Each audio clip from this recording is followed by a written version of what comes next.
नमस्कार। कान्तिपुर समाचारमा आज सुन तस्करी प्रकरणमा उच्च स्तरीय जाँचबुझ आयोग बनाउन सत्ता पक्ष तयार भएपछि संसदको अवरोध खुल्ने भएको छ। नक्कली भुटानी शरणार्थी प्रकरणको अनुसन्धानमा नेतृत्व गरेका 2 प्रहरी अधिकृतको जिम्मेवारी खोसिएको प्रसङ्ग पनि हामीसँग छ। बन्दीको मृत्युपछि भक्तपुरको बाल सुधार गृहमा प्रदर्शन र तोडफोड, झडपमा 18 प्रहरी घाइते।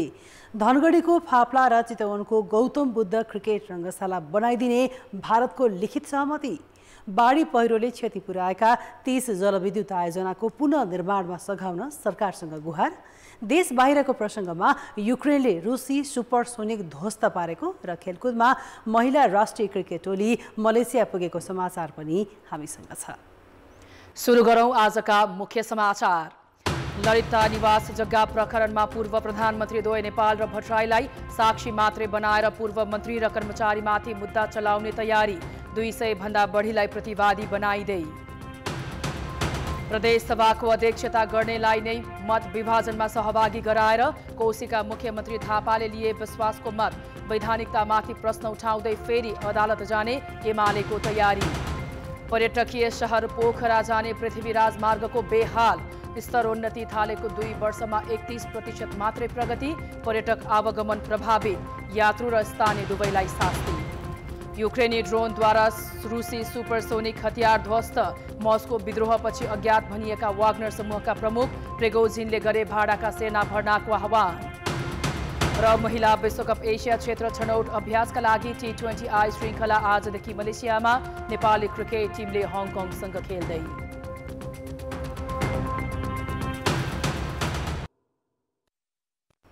सुन तस्करी प्रकरणमा उच्च स्तरीय जाँचबुझ आयोग गठन गर्ने विषयमा दलहरूबीच सैद्धान्तिक सहमति भएको छ। सिंहदरबारमा हिजो राति बसेको सर्वदलीय बैठकमा CIB को अनुसन्धानपछि आयोग गठन गर्न सत्ता पक्ष तयार भएको हो। सहमतिको मस्यौदा तयार पार्न नेपाली कांग्रेसका रमेश लेखक, नेकपा एमालेका सुभाष नेङमाङ र माओवादी केन्द्रका हितराज पाण्डे रहेको 3 सदस्यीय कार्यदल बनाइएको छ। आज दिउँसो 2 बजे शीर्ष नेताहरू सहितको बैठक बसेर औपचारिक सहमति गर्ने र संसदको अवरोध खोल्ने समझदारी दलहरूबीच भएको छ। संसदमा देखिएको अवरुद्ध हटाउने विषयमा प्रधानमन्त्री पुष्पकमल दाहालले सर्वदलीय बैठक बोलाउँदै आएका थिए। सुन तस्करी प्रकरणमा उच्च स्तरीय छानबिनको माग गर्दै प्रमुख प्रतिपक्षी दल एमाले साउन 10 गतेदेखि संसद अवरुद्ध गर्दै आएको छ। त्रिभुवन अन्तर्राष्ट्रिय विमानस्थलको भन्सार छलेर भित्रिएको सुन राजस्व अनुसन्धान विभागले साउन 3 गते सिनामङ्गलबाट नियन्त्रणमा लिएको थियो।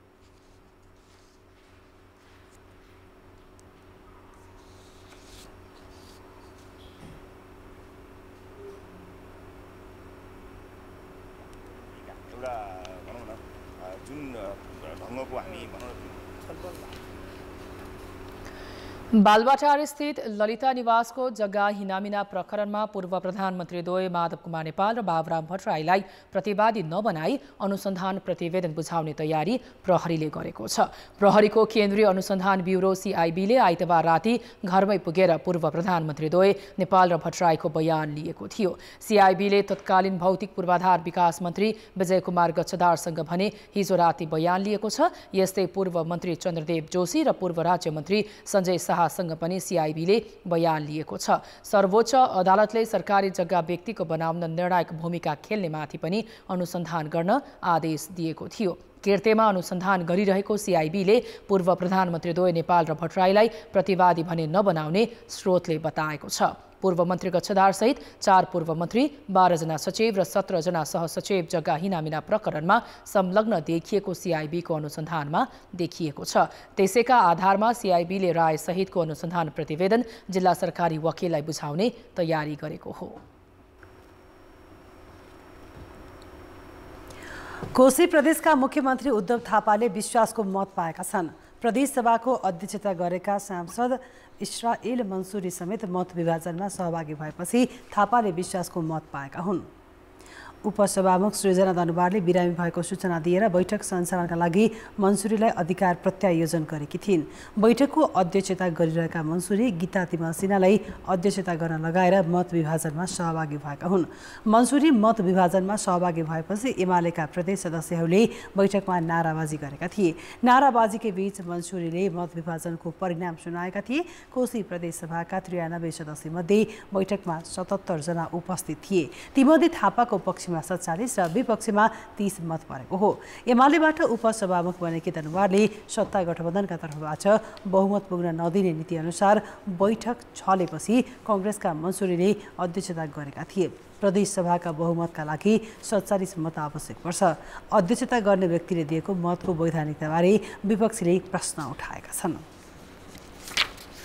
संसदको काम सधैँ सरकार फेरबदलमा मात्रै केन्द्रित भयो भन्दै नयाँ संविधान बनाउँदा 2 वर्षसम्म प्रधानमन्त्री विरुद्ध अविश्वासको प्रस्ताव राख्न नपाउने विषय संविधानमै उल्लेख गरियो। तर त्यो प्रावधानले सरकार फेरबदलमा खासै फरक परेन। दलहरू समर्थन फिर्ता लिने, सरकार गिराउने र बनाउने खेलमा लागिरहे। अहिले प्रदेशहरूले त्यही परम्परालाई निरन्तरता दिइरहेका छन्। संसदीय राजनीतिको विकृत रूप अहिले कोशी प्रदेशमा देखिएको छ। सरकार गठनमा सभामुखको मत प्रयोग गर्ने र सभामुखको राजीनामापछि उपसभामुखलाई नै सभामा अनुपस्थित गराउने जस्ता अत्यन्तै गैर राजनीतिक क्रियाकलाप भएका छन्। दलहरूका यस्ता क्रियाकलाप प्रदेश सरकारको औचित्यमाथि नै प्रश्न उठाउनेतर्फ अगाडि बढेको विश्लेषण हुन थालेको छ। कोशी प्रदेशका मुख्यमन्त्री उद्धव थापाले विश्वासको मत लिने दिन तोकेकी उपसभामुख सृजना दनुवार सोमबार बिहानै विराटनगरबाट काठमाडौँ आइन्। उनी मात्र होइन, सभा सञ्चालन समितिमा रहेकादेखि प्रतिपक्षका ज्येष्ठ सदस्यसम्मले बिदा लिएर सभामा अनुपस्थित रहे।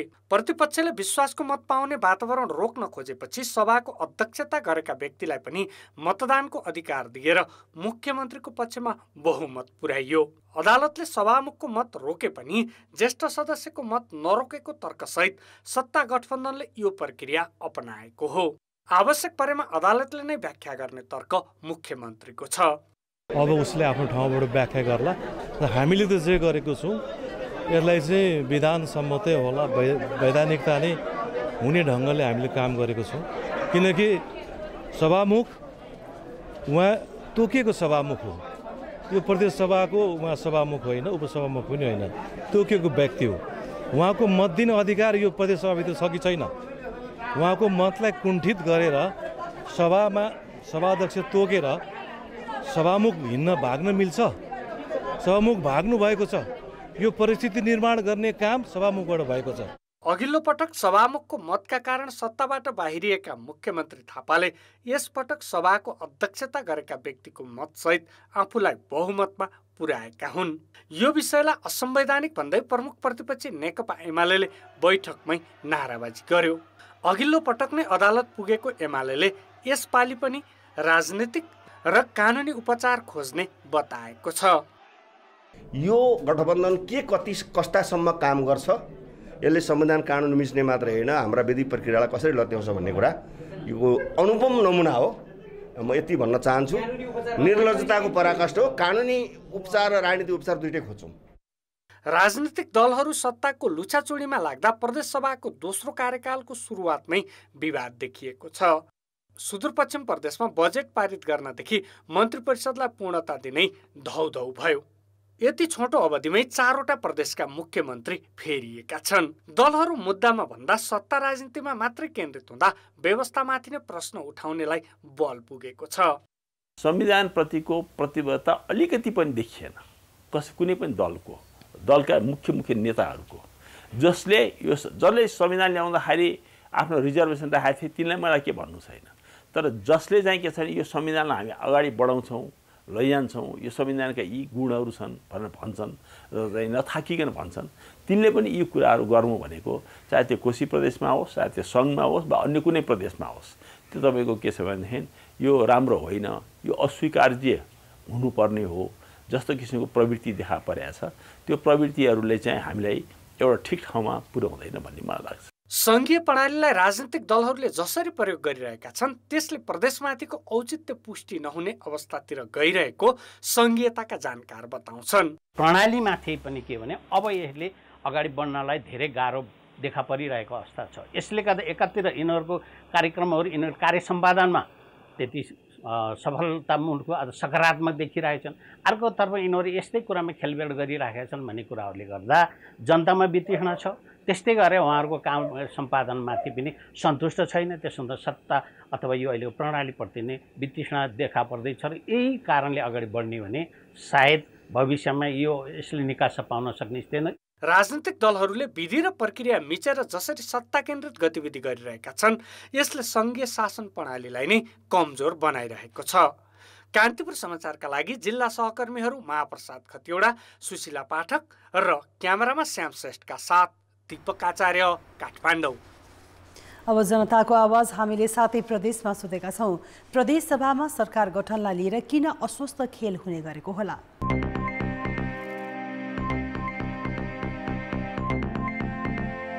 लोभ, मोह, अहंकार, ईर्ष्या विभिन्न स्तरमा आफ्नो मान्छेहरू राख्न खोज्छन्, आफ्नो मान्छे भएन भने विरोध गर्छन् अनि सरकार गठन नै हुँदैन। व्यक्तिवादी राजनीति सब अनिर्णयको बन्दी गरेर देशलाई खतम पार्नलाई जसलाई पनि सरकारमा जानु छ जनमत चाहिँ पुग्दैन। कसैको पार्टीगत कुराहरू हुन सक्छ, नीतिगत कुराहरू हुन्छ, लेनदेनको कुराहरू हुन सक्छ। यो दलहरूको आफ्नो आफ्नो स्वार्थको लागि भागभण्डा नमिलेर हो। यही राजनीतिक नेताहरूको पार्टीहरूको खिचलो तानातानले गर्दा संघीयताले ब्रेक लगाएर माथिबाट नै राखेको छ, किनकि मुहान साफ छैन। कुनै पनि दलको बहुमत छैन। सरकारमा जानलाई दुईभन्दा बढी दलको आवश्यकता पर्छ। त्यसकारण म सरकारमा जान्छु भन्ने मनोभावना बोकेर पार्टीहरूले गरिएको सत्तामा कसरी जाने भन्ने मात्रै खेलमा चाहिँ यस्तो भएको हो। उनको आफ्नो ठाउँ पुग्नलाई ठाउँ पुग्नु पर्यो नि। पल्टुनी खेल छ, देश बनाउनु खेल छैन। सबै कुरो अवैधानिक भइरहेछ। त्यो भइरहँदाखेरि अब यस्तै गडबड भइरहेछ। सत्ताप्रतिको मोह, पदविवाजी गर्नलाई त्यो चाँजोबाजो मिलेन, त्यस कारणले चाँजोबाजो मिल्न खोज्छन्, मिल्दैन। प्रदेश सरकारहरू स्थापना भए पनि स्थिर नभइसकेको अवस्था, केही व्यवस्थापन नमिलेको कारणले व्यक्तिगत राजनीतिक इच्छाहरू परिपूर्ति हुन नसक्नेका कारणले गर्दाखेरि चाहिँ यो अस्वस्थ खेल भइरहेको। यो माथिकै कारणले अब गठबन्धन हुने अनि सरकार बनाउने। अब हाम्रो प्रदेशको त अलिकति अङ्कगणित पनि त्यस्तै छ। सङ्घबाट नै केन्द्रीकृत रूपमा राजनीति चलिरहेको हुँदा प्रष्ट रूपमा नीति नल्याएर नियमहरू चाहिँ सरकारले जुन ल्याउन सकेको छैन त्यसले चाहिँ गर्दाखेरि चाहिँ खिच्चातानी ल्याएको छ। पदीय भागभण्डाको हिसाबले भएको देखिन्छ। यी राजनीतिक पार्टीहरू जहिले पनि सत्तालाई नै सर्वोपरि ठान्ने जुन मानसिकतामा जुन कुरालाई लिएर अगाडि बढिरहेको छ यसको प्रमुख कारण यो हो।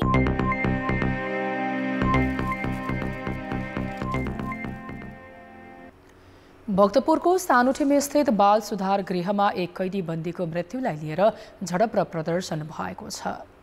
आइतबार रामेछापका 18 वर्षीय कमल बस्नेतको मृत्यु भएपछि उनका आफन्तले सुधार गृहको गेटमा प्रदर्शन र तोडफोड गरेका हुन्। आफन्तहरूले प्रदर्शन गरिरहेका बेला भित्र रहेका बन्दीहरू समेत प्रदर्शनमा उत्रिएपछि सुरक्षाकर्मीसँग झडप भएको थियो। त्यसक्रममा नेपाल प्रहरीका 10 र सशस्त्र बलका 8 सुरक्षाकर्मी घाइते भए। झडपपछि सुधार गृहको गेट फुटाएर 221 कैदी बन्दी भागेका थिए। 194 जनालाई राजधानीका विभिन्न स्थानबाट नियन्त्रणमा लिइसके र 27 अझै फरार रहेको प्रहरीले जनाएको छ।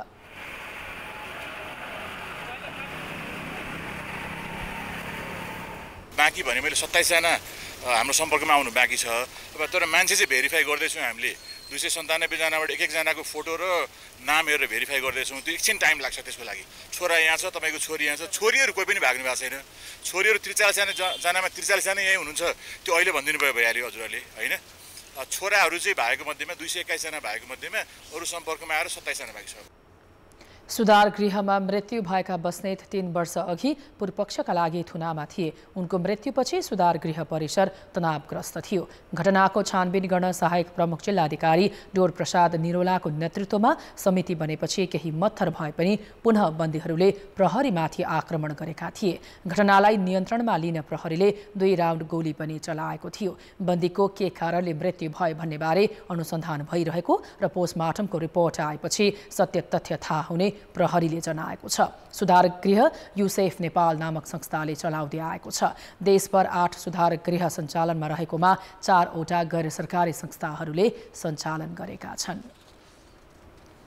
नक्कले भुटानी शरणार्थी प्रकरणको अनुसन्धानमा संलग्न 2 प्रहरी अधिकृतलाई गृह मन्त्रालयले जिम्मेवारीबाट हटाएको छ। नेपाली नागरिकलाई नक्कली भुटानी शरणार्थी बनाएर अमेरिका पठाउने धन्दाको अनुसन्धान गरिरहेका एसएसपीहरू मनोज केसी र दान बहादुर कार्की सरुवामा परेका हुन्। उपत्यका अपराध अनुसन्धान कार्यालय प्रमुख समेत रहेका एसएसपी केसीले पीडितले दिएको जाहेरीका आधारमा नक्कली भुटानी शरणार्थी बनाउनेहरूको अनुसन्धान सुरु गरेका थिए। त्यसैका आधारमा जिल्ला प्रहरी परिसर काठमाडौँले थप तथ्यसहित पूर्व गृहमन्त्री बालकृष्ण खाँड र पूर्व उपप्रधानमन्त्री टो बहादुर रायमाझी सहित 18 जनालाई पक्राउ गरेर कारबाहीको दायरामा ल्याएको थियो।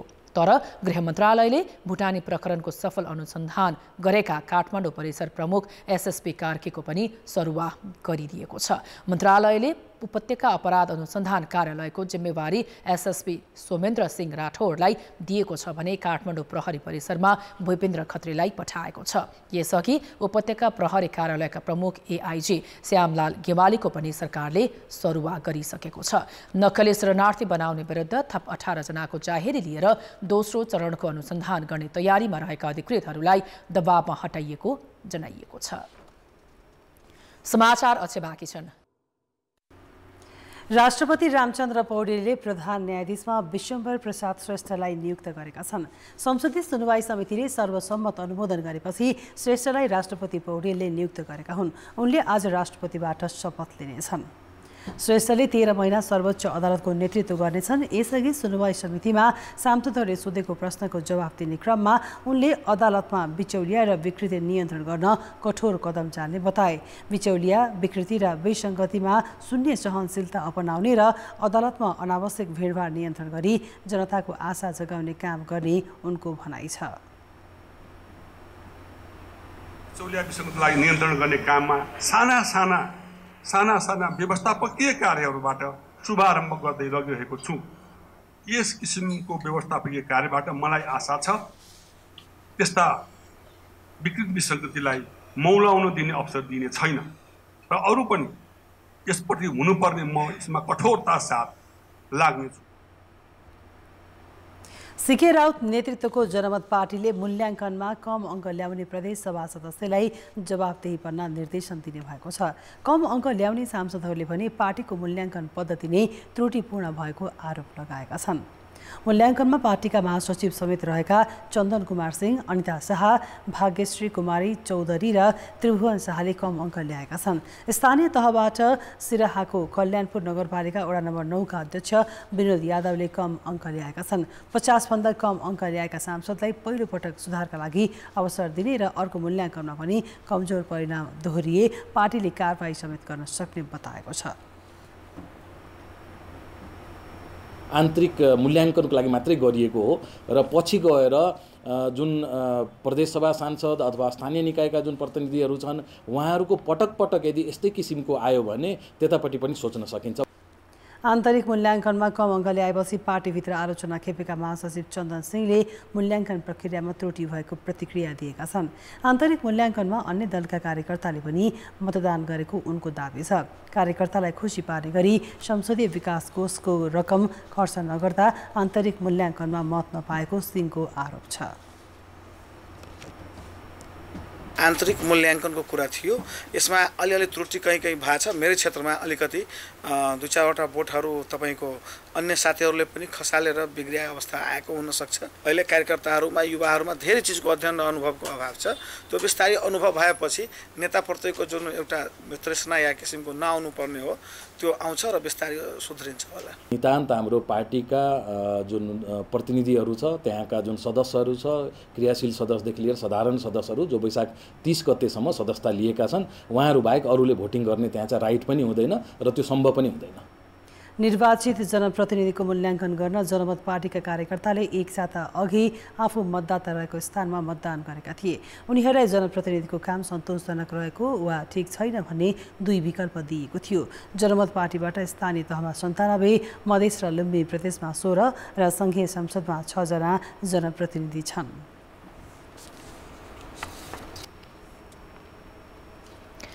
पर्यटकीय सहर पोखरालाई संघीय राजधानी काठमाडौँसित जोड्छ पृथ्वी राजमार्गले।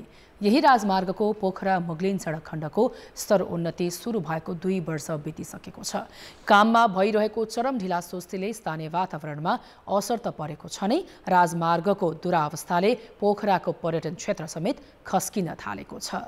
अर्को वर्षको भदौ महिनाभित्रै सम्पन्न गर्ने गरी 2078 जेठ 2 गते पृथ्वी राजमार्ग अन्तर्गत पोखरा मुगलिङ सडक खण्डलाई 6 लेनमा स्तरोन्नति गर्ने सम्झौता भयो। सोही अनुरूप 88 किलोमिटर लामो यो सडकलाई 2 खण्डमा बाँडेर काम सुरु गरियो। हालसम्म पूर्वी खण्डको 41 किलोमिटर दूरीको कामको भौतिक प्रगति 31% मात्र छ। सम्झौताको 2/3 समय बितिसक्दा पश्चिमी खण्डमा जम्मा 8% मात्रै काम भएको छ। पश्चिमी खण्डको ठेक्का पाएको चिनिया कम्पनीको ढिलासुस्तीले यो राजमार्ग भएर गुड्ने सवारी साधन र स्थानीय दुवैलाई शास्ति छ। कक्षाको पाराले काम भएको छ, हामीलाई छिटो चाहियो। धुलो र धुवा अनि पानी पर्दा हिलोले हामीलाई धेरै असर गरेको छ। पोखरा घुम्न आउने आन्तरिक तथा बाह्य पर्यटकले प्रयोग गर्ने मुख्य राजमार्ग यही हो। राजमार्ग स्तरोन्नतिको काममा भइरहेको ढिलासुस्तीले यात्रा जोखिमपूर्ण हुँदा निजी सवारी लिएर पोखरा आउने पर्यटकले गन्तव्य नै परिवर्तन गर्ने गरेका छन् भने पर्यटक बस मार्फत घुम्न आउनेहरू पनि घट्न थालेका छन्। सामान्य अवस्थामा मुगलिनदेखि पोखरासम्मको 88 किलोमिटर दूरी 2 घण्टामै पार हुने भए पनि अहिले 6 घण्टाभन्दा बढी लाग्छ। हामीले अलि इन्डियामा मार्केट गरिराख्दाखेरि तिमीहरूको चाहिँ पहिला पोखरा मुगलिनको चाहिँ बाटो छिटो बनाउनु लगाऊ न, हामी पर्यटक पठाइन्छौँ भन्ने कुरा छ होइन। त्यसले गर्दाखेरि यहाँ आउने पर्यटकहरू अन्य ठाउँमा चाहिँ डाइभर्ट भयो क्या। त्यसो हुँदाखेरि हामी एकदमै गम्भीर हुन जरुरी छ होइन। यही बाटाका कारणले हामी व्यवसाय विस्थापित हुनुपर्ने अवस्था चाहिँ आएको छ। जामुनेदेखि पोखराको सेतीपुलसम्म करिब 39 किलोमिटर सडक विस्तार तथा स्तरोन्नति चीनको अनहुई कैयुएन हाइवे एन्ड ब्रिज कम्पनीले गरिरहेको छ। 8 अर्ब 48 करोड रुपैयाँमा ठेक्का लागेको यो खण्डको भौतिक प्रगति हेर्दा सम्झौता अनुसार 2081 भदौमा सम्पन्न हुने सम्भावना टरेको छ। नियमनकारी निकायले भने कामको गति बढाउनतर्फ नभई निर्माण व्यवसायलाई दोष थुपार्ने गरेको छ। काम किन ढिलो भयो भन्ने विषयमा अब प्रमुख कारण चाहिँ 1 नम्बर अब निर्माण व्यवसायकै क्षमता कुरो र चाहिँ उहाँको जुन स्पिड छ काम गर्ने त्यो चाहिँ न्यून भएको कारणले गर्दाखेरि नै रह्यो। एसियाली विकास बैंकको आर्थिक सहयोगमा बन्न लागेको सडक विस्तारको ढिलासुस्तीमा सम्बन्धित निकायको लापरवाही त देखिन्छ नै। यसकै कारण पर्यटन नै मुख्य आधार रहेको पोखरा र समग्र गण्डकी प्रदेशकै अर्थतन्त्रमा नकारात्मक असर पुग्ने खतरा छ। कान्तिपुर समाचारका लागि सहकर्मी प्रताप राणा र इन्द्र पौडेलका साथ ऋषिकान्त पौडेल, पोखरा। अब जनमतमा हाम्रो प्रश्न छ, राजमार्गहरूको स्तरोन्नतिमा किन ढिलाइ भइरहेको होला? ए, सरकारले बजेट नदिएर, बी, ठेकेदारको लापरवाही र सी, प्रक्रियागत ढिलाइ। जनमतको अन्तिम परिणाम आज बेलुकी 8 बजेको कान्तिपुर समाचारमा प्रसारण गर्नेछौँ। कृपया NEWS न्युज स्पेस AB वा C टाइप गरी 34001 SMS गरी आफ्नो मत व्यक्त गर्नुहोला। पाँचथरको याङबरख गाउँपालिकामा रहेको ऐतिहासिक महत्त्वको याङबरख पोखरी संरक्षणको काम अन्तिम चरणमा पुगेको छ। पोखरी संरक्षणसँगै आसपासमा भौतिक संरचना निर्माणको काम नसकिँदै यस स्थानमा आन्तरिक पर्यटकको घुइँचो लाग्न थालेको छ। 50 मिटर लम्बाई, 50 मिटर चौडाई र 7 मिटर गहिराई भएको याङबरख पोखरी संरक्षणको काम 70% सम्पन्न भएको छ। रेलिङ हाल्ने, निर्माणाधीन द्वार सहितका पूर्वाधारमा रङ रोकन र बत्ती जडान गर्न बाँकी छ। 2081 साल असोज मसान्तभित्र काम सम्पन्न गर्नुपर्ने भए पनि तोकिएको मितिभन्दा 1 वर्ष अगावै सम्पन्न गर्ने निर्माण व्यवसायी बताउँछन्। यो वरिपरि रेलिङको काम बाँकी छ, स्ट्रक्चरहरू लगभग उठिसकेको छ। अब यो वरिपरि इन्टरलक बस्ने अनि यो रेलिङ अनि यहाँ मेन भनेको यहाँ चाहिँ पानीको फाउन्टेनको काम बाँकी छ।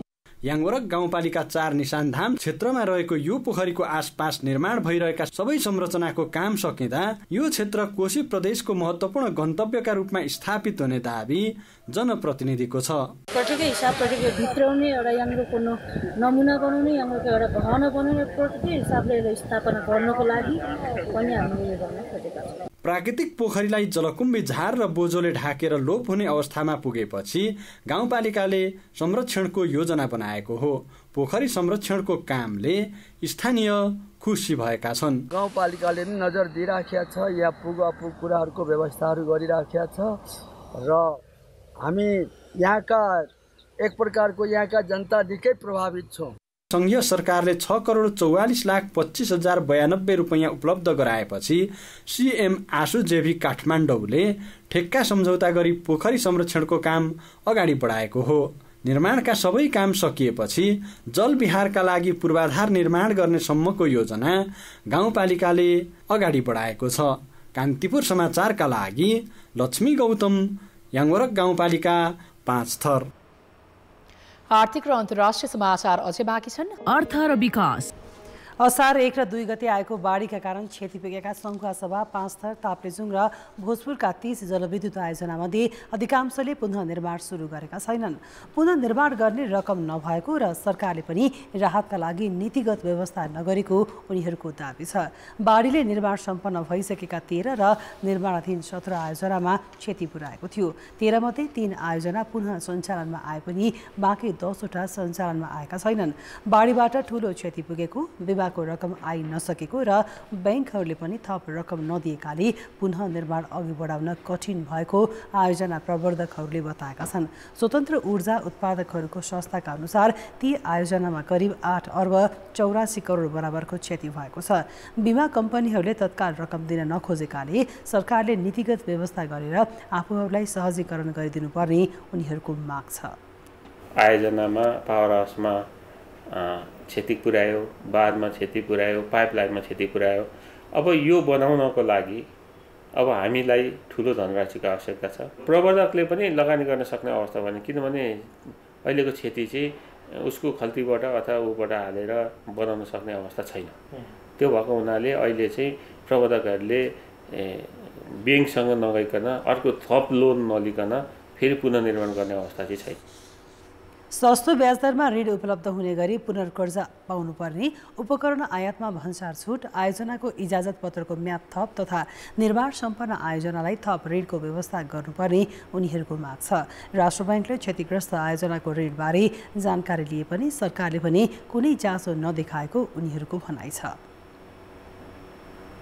अहिले यो एकदमै ठुलो क्षति भएकोले यसलाई चाहिँ कम्तीमा सुरु गर्नको लागि ब्याङ्कले पनि पोजिटिभली सोचेर भोलि बिमाको पैसा आउँदाखेरि त्यसलाई सेटल गर्ने गरी कम्तीमा ब्याङ्कले पनि पैसा दिन थाल्यो भने त्यो पुनर्निर्माणमा सुरु हुन थाल्थ्यो। नभए के हुन्छ भने धेरै कन्स्ट्रक्सन भइसकेका प्रोजेक्टहरू जति ढिलो भयो ब्याज त बढ्दै जान्छ।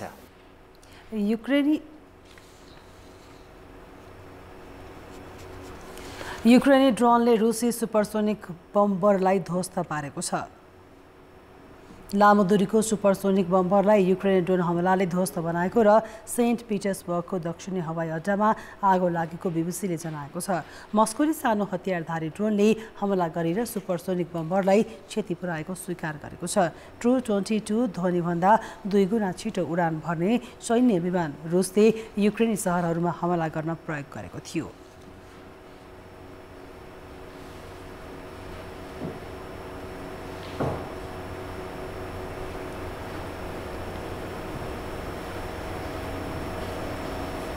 यसैबीच रुसमा भएको विद्रोहपछि अज्ञात रहेका भनिएका वाग्नर नामक निजी भाडाका सिपाही समूहका प्रमुख येवगेनी प्रिगोजिनको भिडियो टेलिग्राम च्यानलमा सार्वजनिक भएका छन्।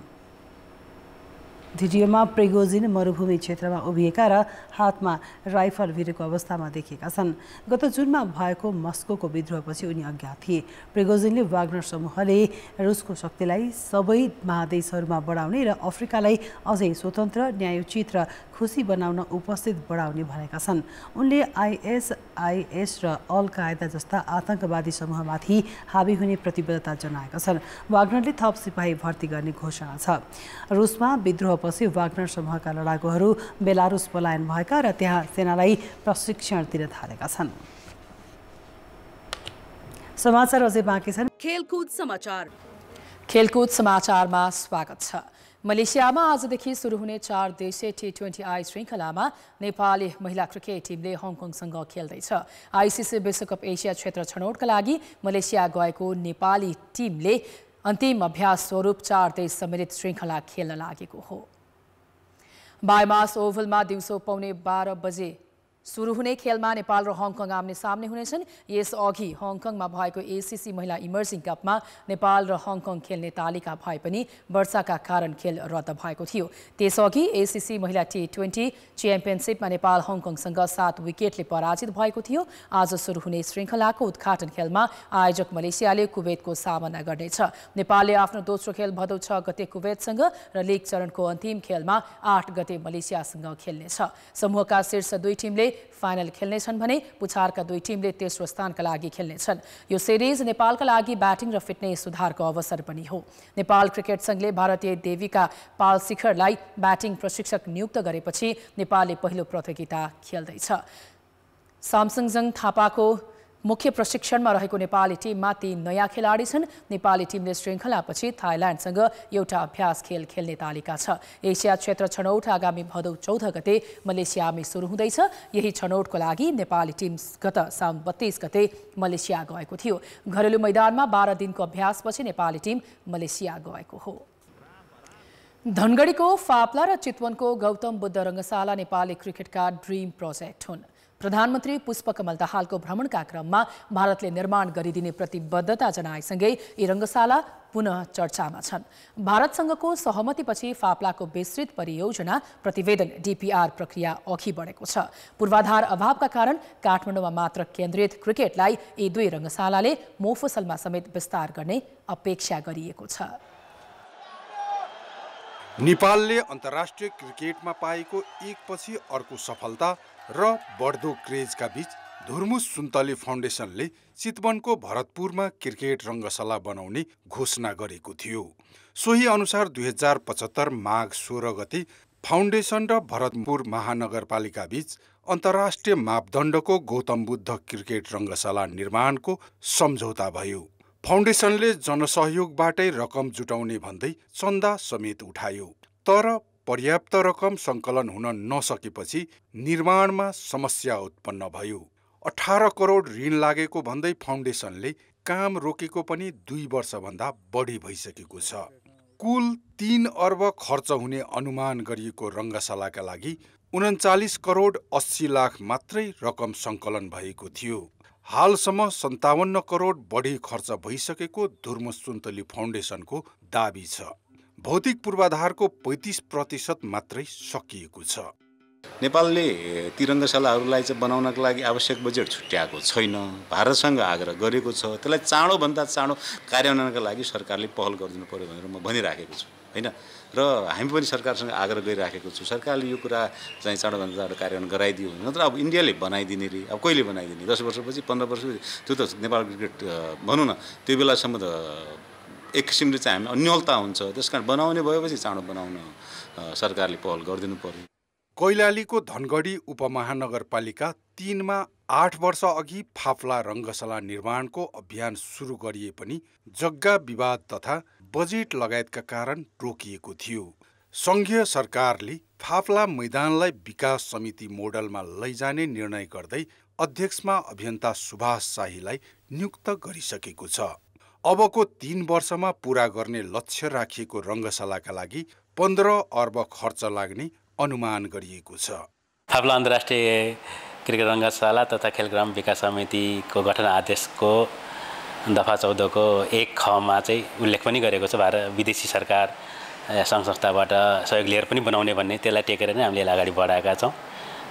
यसलाई जति सकिन्छ फास्ट ट्र्याकमा लाग्ने कुरामा भारत सरकार पनि पोजिटिभ छ र फर्दर डकुमेन्टहरू पेश गर्नु भनेर भनेको छ। प्रधानमन्त्री पुष्पकमल दाहालले गत जेठको भारत भ्रमणका क्रममा दुवै रङ्गशाला निर्माणका लागि भारतीय प्रधानमन्त्री नरेन्द्र मोदी र विदेश मन्त्री एस जयशङ्करसँग प्रस्ताव गरेका थिए, जसमा दुवै मुलुकबीच प्रारम्भिक चरणको लिखित सहमति समेत भइसकेको छ। प्रधानमन्त्रीको भारत भ्रमणको बेला चाहिँ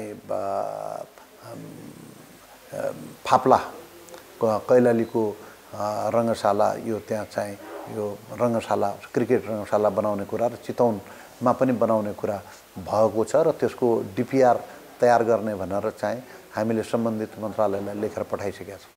क्रिकेट रङ्गशाला निर्माणका लागि नेपाल र भारतबीच भएको प्रारम्भिक सहमतिबारे विस्तृतमा भने केही बताइएको छैन।